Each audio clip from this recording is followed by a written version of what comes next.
Bon, ça y est, il se passe enfin quelque chose du côté de Xbox, du côté de Forza Motorsport, mais également du côté, bien sûr, des développeurs du jeu qui sont, je le rappelle, Turn 10. Ils ont enfin décidé de réagir et surtout d'agir sur Forza Motorsport pour corriger les problèmes qui sont les plus souvent remontés par les joueurs. Alors là, je ne parle pas des bugs. Effectivement, depuis la sortie du jeu, il y a pas mal de bugs, notamment des bugs graphiques sur PC, mais également sur console, mais également des bugs de connexion, des bugs de sauvegarde, ce genre de choses. Donc je parle pas de tout ça, mais je parle des vrais problèmes de fond du jeu, des problèmes de gameplay, des problèmes qui font que même si on a de la chance et qu'on est sur une session où le jeu tourne bien, malheureusement on n'est pas vraiment satisfait et on est toujours un petit peu à la recherche du fun. Ils ont enfin posté un message pour dire ce qui allait changer sur le jeu en 2024 et dans cette vidéo on va étudier justement ces fameux changements pour essayer de comprendre un petit peu ce qui va vraiment changer ou pas sur Forza Motorsport et dans quelle mesure ça va changer. Bienvenue à vous en tout cas dans cette nouvelle vidéo concernant Forza Motorsport, vidéo qui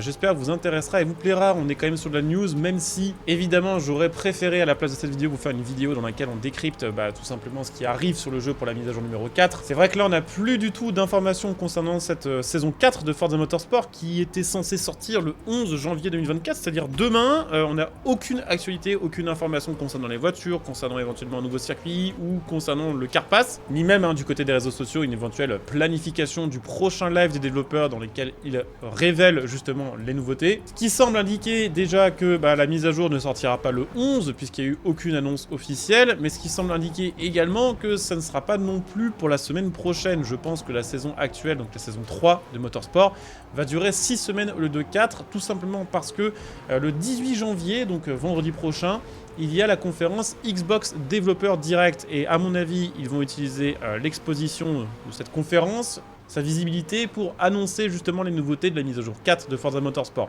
Donc en gros ça veut dire quoi? Ça veut dire que là de demain jusqu'à dans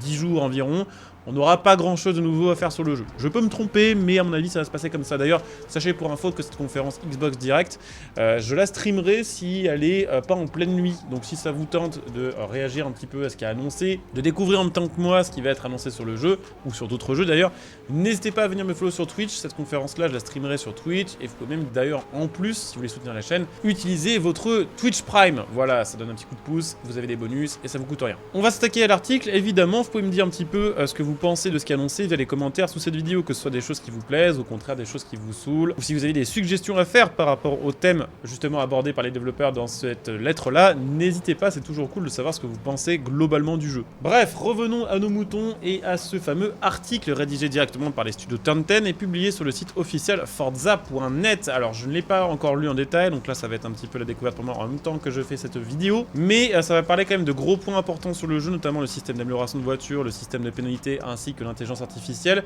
Et de ce que j'ai pu lire vite fait, je pense qu'ils ont dû se manger un méga savon durant la période de Noël 2023 par Xbox et par globalement les têtes pensantes du projet qui leur ont un petit peu, on va dire,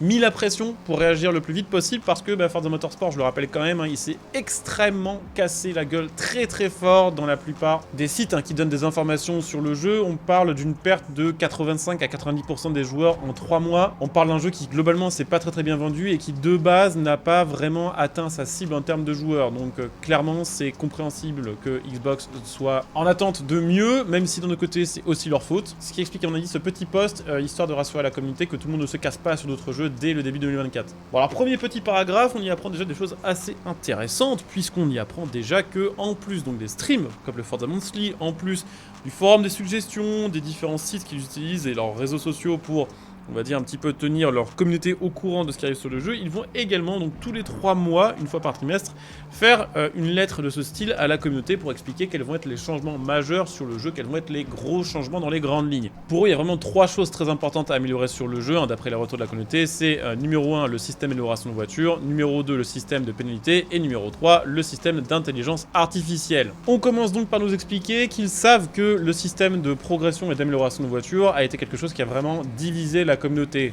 Petit rappel, si vous avez manqué, on va dire, ce Forza Motorsport, si vous n'y avez pas joué, mais le système classique d'amélioration de Forza, où vous aviez des crédits que vous obteniez en faisant des courses, où vous pouviez ensuite acheter n'importe quelle amélioration sur votre voiture du moment que vous aviez assez de crédits, a été remplacé par un système où chaque voiture a un niveau d'XP où il faut jouer avec la voiture en question pour débloquer de nouvelles améliorations dessus, qui sont ensuite achetables avec une monnaie unique, les monnaies d'amélioration, qui ne sont valables que sur la voiture que vous avez utilisée pour les farmer. Donc par exemple, si je veux monter une voiture à fond, exemple tout con, la Toyota Supra, je devrais jouer jusqu'au level 50 avec ma Toyota Supra pour débloquer toutes les améliorations, mais surtout pour avoir assez de crédits d'amélioration de la Toyota Supra pour pouvoir la booster. Ça partait de base d'une bonne idée, qui était celle d'éviter que tous les joueurs se mettent à swapper des V12 sur leur voiture, tout en nous encourageant à jouer moins de modèles pour tout simplement s'y attacher un peu plus et vraiment pour les connaître par cœur. Sauf que depuis la sortie du jeu, pour améliorer une voiture à fond, il faut farmer 2h30 à 3h, ce qui a complètement dégoûté une bonne partie de la communauté, même je dirais une majorité des joueurs. Il y a beaucoup de gens qui détestent ce système. Moi le premier, ça me saoule vraiment de devoir jouer 3 heures avec une voiture pour voir un petit peu son potentiel max. Je comprendrais que ce soit 30 à 40 minutes, 3 heures c'est trop. Alors ils savent qu'il y a des gens qui apprécient ce système, ils savent qu'il y a des gens qui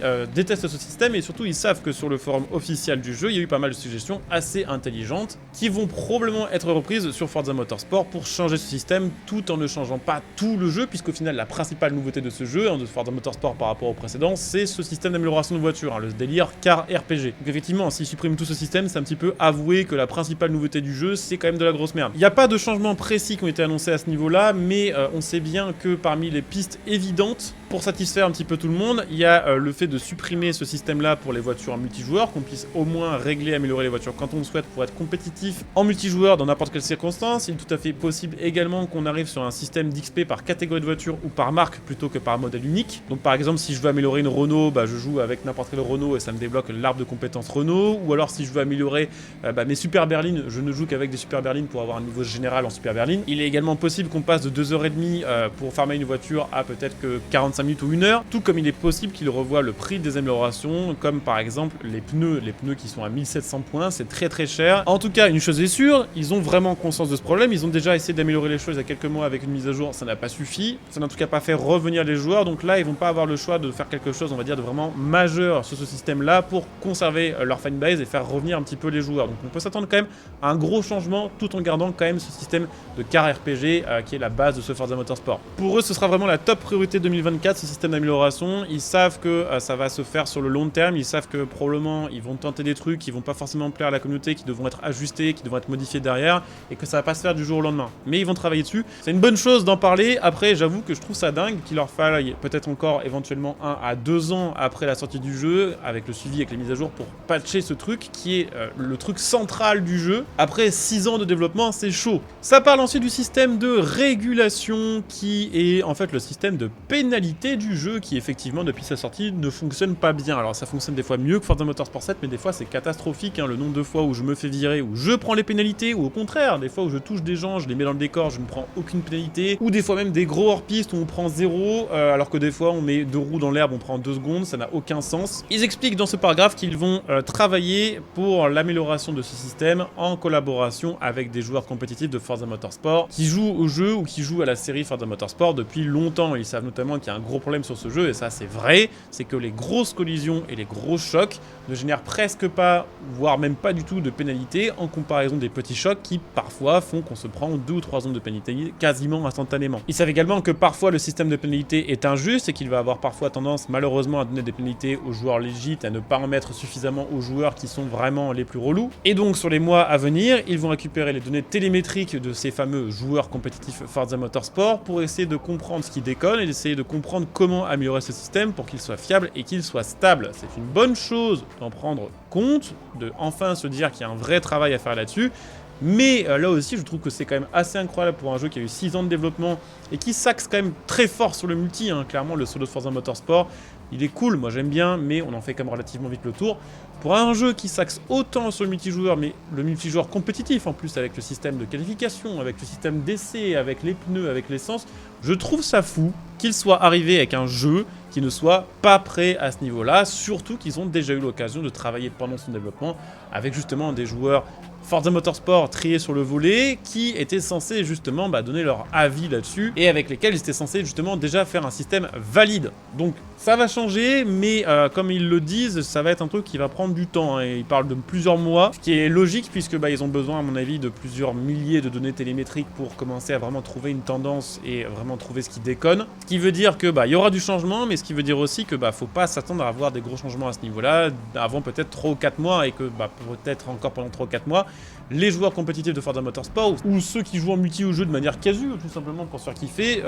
vont encore souffrir malheureusement de ce système à la con. Ça parle ensuite donc de l'intelligence artificielle. Ils ont conscience que parfois l'IA fait n'importe quoi, des freinages un peu bruts sans vraiment de raison, des IA qui ralentissent en ligne droite, qui n'accélèrent pas assez en sortie de virage ou qui freinent vraiment fort au milieu des virages. C'est vrai, hein, ce sont des problèmes qui sont régulièrement cités par les joueurs, mais pour moi le principal problème des IA sur ce jeu, c'est le fait qu'elles n'ont pas conscience de nous, en fait, tout simplement. Ça se voyait pas trop à la sortie du jeu, parce que le côté un petit peu spectaculaire que ça pouvait donner était assez agréable. C'est vrai qu'il y a plus de surprises au niveau du déroulement des courses en solo contre des IA sur ce jeu que sur Motorsport 7, mais on est quand même sur des IA qui, lorsqu'elles vous foncent dedans, ne le savent même pas, ne se rendent pas compte, et parfois continuent leur trajectoire avec votre voiture bloquée devant eux sans aucun souci, sans aucun changement dans leur comportement. Donc ils sont au courant qu'il y a des gros problèmes, et l'intelligence artificielle fait partie de leur top priorité pour 2024. D'ailleurs, j'ai l'impression que ça fait 3 fois que je lis sur les 3 thèmes que ce sera dans leur top priorité. Encore une fois, là non plus, pas de détails précis sur ce qui va changer au niveau de l'IA sur le jeu. Il faut savoir que l'IA de ce jeu, elle est réalisée justement grâce aux données récupérées des joueurs et des joueurs professionnels de Forza Motorsport, qui sont ensuite, on va dire, utilisés comme modèle pour que l'intelligence artificielle comprenne un petit peu les comportements humains et ensuite les ait comme réflexe, ce qui est assez différent d'une IA traditionnelle qui est scriptée de base. IA qui peut-être simplement pour l'instant a besoin de plus de données pour être plus efficace. C'est une possibilité, ce qui expliquerait que ils en parlent que maintenant, alors que clairement c'est un des problèmes number one cités depuis la sortie du jeu. Donc pour moi il y a 2 manières de voir cette lettre à la communauté. La manière numéro 1, c'est la manière un petit peu optimiste, c'est se dire que ça y est, ils ont enfin pris conscience de leurs erreurs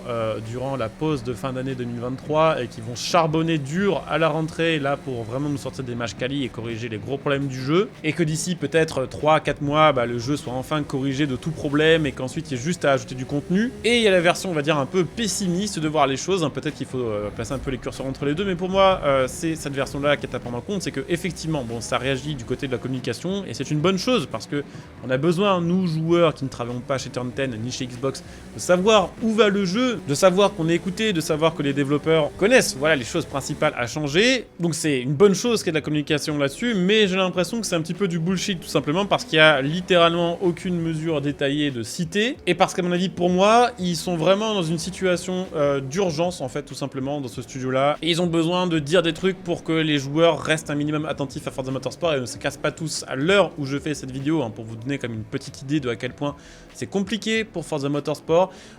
L'heure où je fais cette vidéo, on est mardi, il est 22 h, il y a 600 joueurs connectés sur Steam, sur PC en simultané sur Forza Motorsport. C'est vraiment pas beaucoup, on est à plus de 20 000 sur Forza Horizon, et on est même à plus de 10 000 pour Need for Speed Unbound, donc c'est très compliqué. Je sais bien que les joueurs Steam ne sont pas les seuls joueurs du monde, je sais que même en fait en vérité ça ne représente pas grand monde puisque c'est surtout un jeu Xbox, mais même quand on regarde le classement des jeux Xbox, ce jeu c'est mal vendu et n'est pas populaire. Donc pour moi là, ils sont en train d'écrire un petit message un peu dans l'urgence, mais ça va pas changer grand chose à mon avis au développement du jeu. Il y aura probablement dans les mois à venir effectivement des changements dans les 3 thèmes cités dans cette vidéo, mais il n'y a rien qui dit que ces changements seront appréciés par la communauté, il n'y a rien qui dit non plus qu'ils seront suffisants, et surtout tout nous dit que ces 3 problèmes là n'auraient même pas de jet présent sur le jeu après 6 ans de développement et après quand même des millions d'euros probablement investis dans ce projet là, et surtout quand même on est sur un jeu Xbox quoi, hein. Donc c'est cool, ça réagit, peut-être qu'ils se sont mangés une petite soufflante et que ça va vraiment changer quelque chose, mais comme on dit, hein, et comme un célèbre philosophe appelé Dewey l'a dit,